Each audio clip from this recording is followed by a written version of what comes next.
physicien dans le domaine des solides ou des matériaux, justement les matériaux qui servent souvent pour les ponts. J'ai été directeur de l'enseignement à l'École Polytechnique et je suis membre de l'Académie des sciences.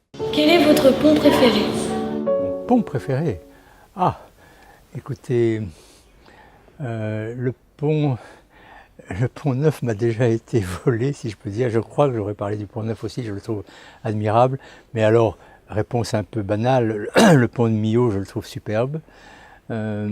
Mais j'aime tous les ponts, je n'ai pas un pont tellement préféré. Pour moi, le pont, c'est vraiment un lien avec les autres. Et pour moi, tous les ponts sont beaux d'une certaine façon.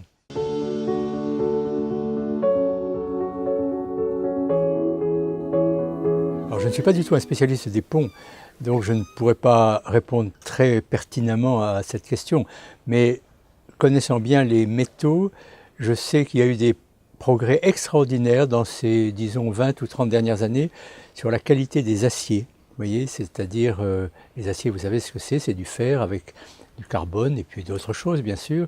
Et je sais que la qualité des aciers a beaucoup progressé et je pense qu'il y a donc là une source très importante d'amélioration de la qualité des ponts. Mais je crois qu'on pourrait en dire autant des bétons et de bien d'autres matériaux.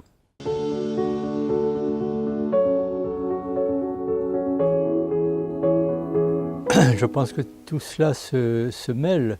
On ne peut pas imaginer facilement qu'on fasse un pont en pensant qu'il sera laid ou qu'il sera mal construit. Donc je crois que tous ceux qui construisent des ponts, et je répète, je ne suis absolument pas dans ce domaine, je pense que tous ceux qui construisent des ponts, depuis l'architecte à l'ingénieur des ponts, et puis bien sûr, il ne faut pas l'oublier, au chef de chantier, si on peut appeler ça comme ça, je pense que tous ont le désir que ce pont soit à la fois un pont extrêmement utile, bien fait pour le but qu'il se donne, mais en même temps qu'il soit beau, qu'il améliore la qualité du paysage local. Combien de fois par jour utilisez-vous un pont? Combien de fois par jour j'utilise un pont? Eh bien, ça dépend des moments dans l'année. Je pense par exemple au moment des vacances, que je passe en général dans les Cévennes. J'utilise un pont merveilleux, c'est peut-être celui auquel j'aurais pu penser quand vous m'avez demandé quel était le pont que je préférais. C'est un petit pont en bois qui doit avoir des siècles. Enfin, le pont a dû être refait souvent, mais ça, je suis très ému. Alors, je l'utilise beaucoup parce qu'il faut le prendre pour aller du chalet où je prends mes vacances aux petites boutiques qui sont tout près. Et je suis toujours très ému par ce petit pont qui fait peut-être 15 mètres sur un petit ruisseau. Mais je pense que ce pont a toujours existé, ce qui n'est pas tout à fait vrai. Mais il doit remonter très très loin dans le temps parce qu'il est là, tout simple, et au fond il est merveilleux, dans sa simplicité, dans sa rusticité et dans son utilité. Alors combien de fois je l'utilise? Alors en vacances, je l'utilise 3-4 fois par jour. Dans ma vie de tous les jours, j'utilise les ponts de la Seine, j'habite Paris, donc je traverse très souvent les ponts de la Seine, le pont Neuf dont on parlait tout à l'heure, mais bien d'autres. Et chaque fois, je m'arrête quand je suis sur le pont, je regarde le fleuve qui coule et les bateaux qui passent. Donc c'est un lieu de plaisir pour moi, un pont. Comment interprétez-vous le mot pont? C'est une question intéressante parce que, vous savez, j'enseigne la science et je participe de près à ce qu'on appelle la main à la pâte et qui est une façon d'enseigner les sciences, mais en lien absolument direct avec les mots, avec le langage. Donc s'interroger sur un mot, comme l'a fait votre jeune ami, me semble très très important. C'est de ce point de vue-là une très bonne question. Ceci étant, ça ne veut pas dire que j'ai une réponse immédiate parce que l'étymologie, je crois, est assez simple. C'était déjà un pont, je crois, à l'époque romaine.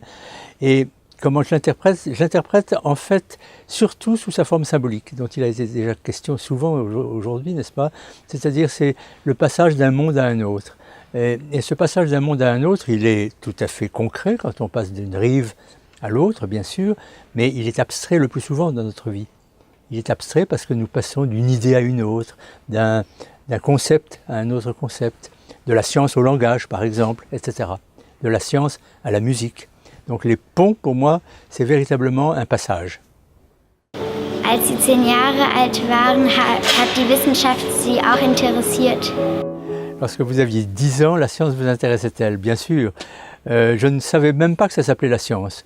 On n'appelait pas ça la science quand j'étais à l'école à 10 ans, mais on faisait de la science tout le temps. Un enfant fait de la science sans le savoir dès qu'il commence à regarder. La science, c'est d'abord regarder la nature.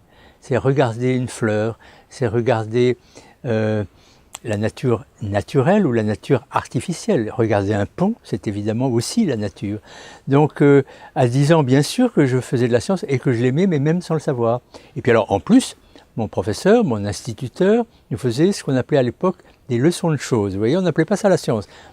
On appelait ça des leçons de choses. Alors la chose en question, c'était par exemple, je me rappelle très bien, une petite boule en métal qui passait tout juste au travers d'un cercle. Vous voyez, elle passait, il nous montrait qu'elle passait tout juste. Et puis alors, il l'a chauffée avec une bougie, un petit peu, et vous devinez la suite, c'est qu'elle ne va plus passer, elle va buter sur le petit cercle parce qu'elle s'est dilatée. Là, vous voyez, beaucoup d'années après, je ne vais pas vous dire combien, beaucoup d'années après, je me rappelle cette expérience, c'était une leçon de choses, et ça c'était la science aussi. Donc la science pour moi c'était regarder un bouton d'or dans la nature, mais c'était aussi avoir une expérience faite par mon professeur, et j'aimais énormément ça.